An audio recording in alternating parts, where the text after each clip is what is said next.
Oke, kali ini kita akan masuk pada materi selanjutnya, yaitu tentang energi Gibbs. Dengan energi Gibbs ini mampu menunjukkan apakah suatu reaksi kimia dapat berlangsung dengan spontan atau tidak. Nah, yang biasanya ini disimbolkan dengan G. Nah, namun dengan konsep energi Gibbs ini ditemukan kespontanan reaksi adalah, misalnya ini suatu reaksi A ditambah B menghasilkan C. Jika reaksi berlangsung dengan eksoterm, berarti dia delta H-nya berarti negatif, serta peningkatan kecerahan sistem di mana dia memiliki delta S positif. Namun ternyata dengan kedua aspek tersebut ada beberapa fenomena yang tidak mampu dijelaskan, sehingga muncullah energi Gibbs atau G ini yang mampu menjelaskan fenomena yang tidak mampu dijelaskan oleh delta H maupun delta S, di mana ketiganya memiliki hubungan, yakni kita tulis hubungannya yaitu G sama dengan H dikurangi T dikalikan S, dengan deltanya pada T dan P konstan.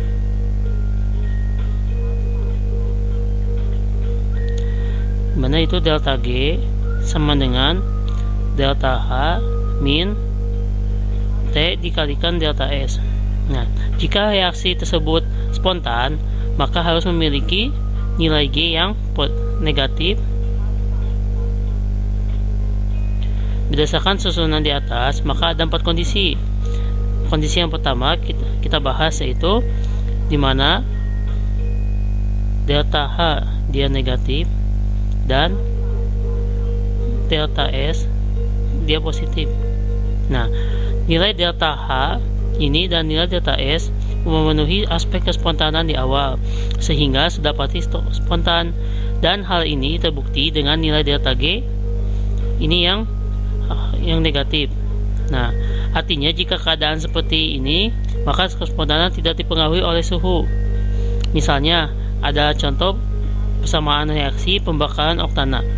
Kita tulis yaitu 2C8H18 dalam bentuk liquid ditambah 25 oksigen dalam bentuk gas, lalu menghasilkan 16 CO2 dalam bentuk gas ditambah 18 H2O dia dalam bentuk gas.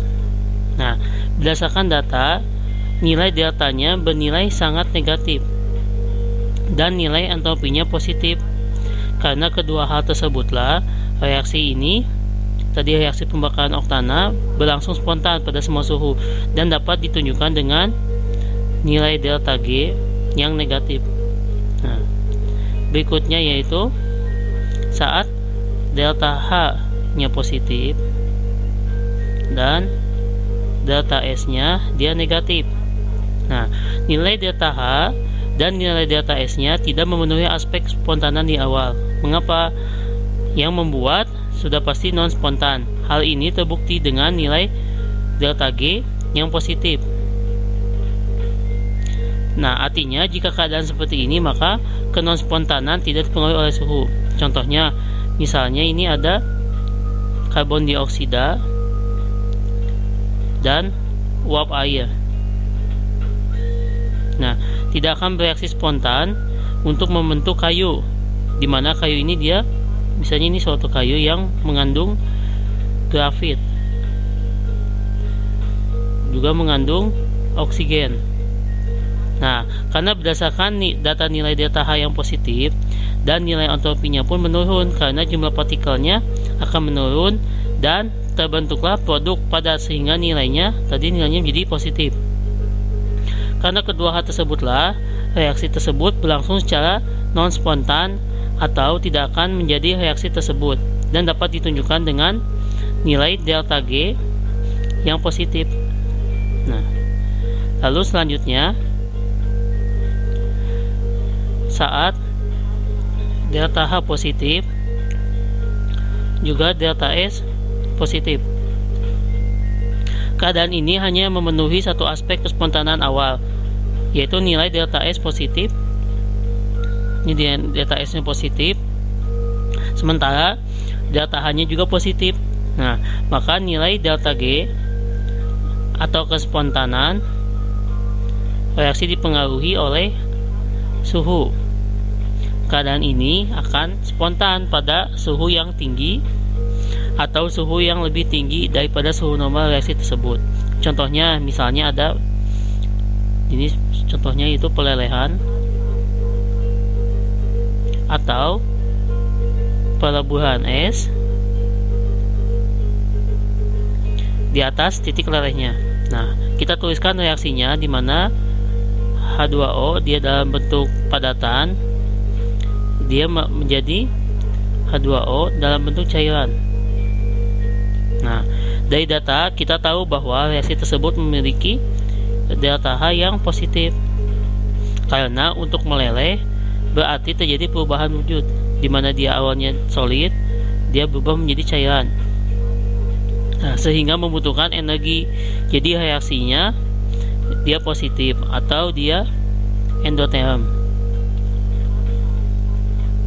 Nah, adapun nilai delta entropinya adalah positif, karena entropi cairan lebih besar. Di entropi cairan ini dia lebih besar daripada entropi padatan, sehingga delta S-nya dia menjadi positif. Dan kita tahu bahwa titik leleh air itu 0 derajat Celcius, dan apabila reaksi tersebut berlangsung pada suhu di atas ini, maka reaksi tersebut akan terjadi, bukan? Nah, kita akan melihat bahwa suatu es, misalnya ini suatu es disimpan di udara terbuka atau pada suhu ruang. Tentu apa yang terjadi? Tentu ia akan meleleh. Dia yang asalnya dia es padatan, dia berubah menjadi cairan. Hal tersebut menunjukkan bahwa reaksi tersebut spontan, dengan catatan pada suhunya yang tinggi, di mana pada konteks ini suhunya harus lebih tinggi daripada suhu lelehnya. Nah, misalnya suhu leleh ini berapa? Apakah 0 derajat Celcius? Maka untuk melelehkan ini harus melebihi lebih tinggi daripada suhu lelehnya. Karena apabila suhu rendah, di mana dalam konteks contoh tadi dilakukan pada suhu di bawah titik leleh air, maka reaksi tidak akan berjalan spontan, karena kita tidak akan melihat es yang mencair pada suhu 5 derajat Celcius. Minus 5 derajat Celcius. Jadi untuk keadaan seperti ini, yaitu delta H positif dan delta S positif, harus memiliki T yang tinggi, sehingga nilai delta G dia negatif, dan artinya reaksi berlangsung spontan. Berikutnya yaitu saat delta H negatif dan delta S negatif. Keadaan ini hanya memenuhi satu aspek kespontanan awal, yaitu nilai delta H yang negatif, sementara delta S nya juga ikut negatif. Maka nilai delta G atau kespontanan reaksi dipengaruhi juga oleh suhu. Keadaan ini akan spontan pada suhu yang rendah atau suhu yang lebih rendah daripada suhu normal. Nah, misalnya kita memiliki reaksi pembekuan air di bawah titik bekunya. Kita tuliskan reaksi, misalnya ada air, dia dalam bentuk cairan, kita dibekukan, otomatis dia menjadi air dalam bentuk padat. Nah, dari reaksi ini kita tahu bahwa datanya memiliki nilai delta H yang negatif, sehingga dia melepas energi atau dia eksoterm. Adapun nilai delta entropinya adalah negatif. Nilai delta entropinya dia negatif karena entropi padatan ini lebih kecil daripada entropi cairan, sehingga delta S-nya pun dia negatif. Dan kita tahu bahwa titik beku air itu pasti 0 derajat Celcius. Dan apabila reaksi tersebut berlangsung pada suhu di bawah titik beku air, maka reaksi tersebut akan terjadi, bukan? Kita akan melihat bahwa air yang disimpan dalam kulkas pada suhu 0 derajat Celcius akan membengkak, bukan? Nah, hal tersebut menunjukkan bahwa reaksi tersebut spontan dengan catatan pada suhu rendah, yaitu di bawah 0 derajat Celcius, di mana pada konteks ini suhunya harus lebih rendah daripada suhu bekunya. Karena apabila suhunya misalnya suhunya dia tinggi, di mana reaksi tidak akan berjalan spontan. Kenapa? Karena kita tidak akan melihat air yang membeku pada suhu ruang. Apakah mungkin ada air yang membeku misalnya suhu ruang 25 derajat Celcius? Tidak mungkin, bukan? Nah, jadi untuk keadaan seperti ini, yaitu delta H negatif, delta S negatif, harus memiliki suhu yang rendah, sehingga nilai delta G nya negatif, dan artinya reaksi berlangsung spontan.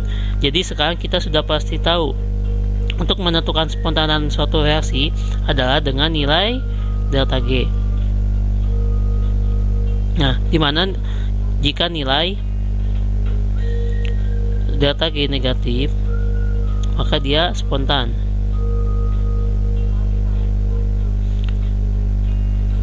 Berikutnya nilai delta G positif, dia reaksi berarti non spontan.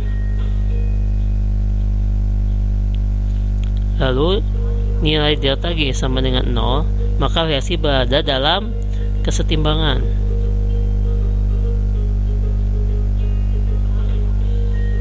Nah, sekarang kita akan melihat nilai hubungan atau perubahan energi Gibbs dalam kesetimbangan. Nah, dimana pada saat setimbang itu nih, dia setimbang pada nilai tadi delta G sama dengan 0.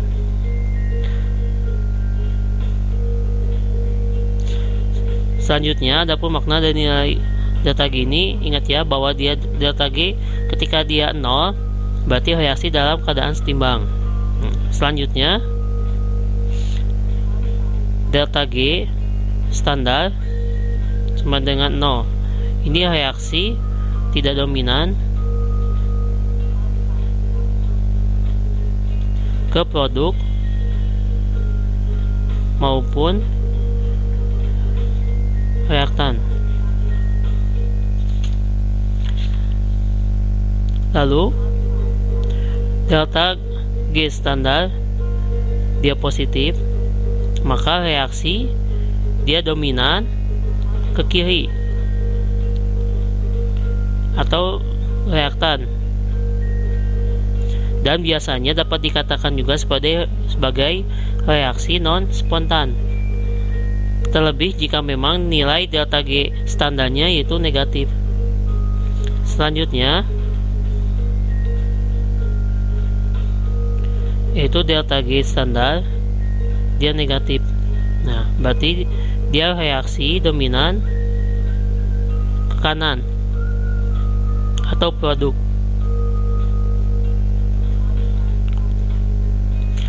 Dimana biasanya dapat dikatakan juga sebagai reaksi spontan, terlebih jika memang nilai delta G nya sangat positif. Kemudian ini harus kita ingat ya, agar kita bisa tahu mana yang dominan, mana yang tidak dominan, juga dia spontannya kemana. Nah, demikian materi tentang energi Gibbs ini sekaligus menjadi materi terakhir dalam bab energetika kimia ini. Semoga materinya dapat dipahami dengan baik dan terus semangat.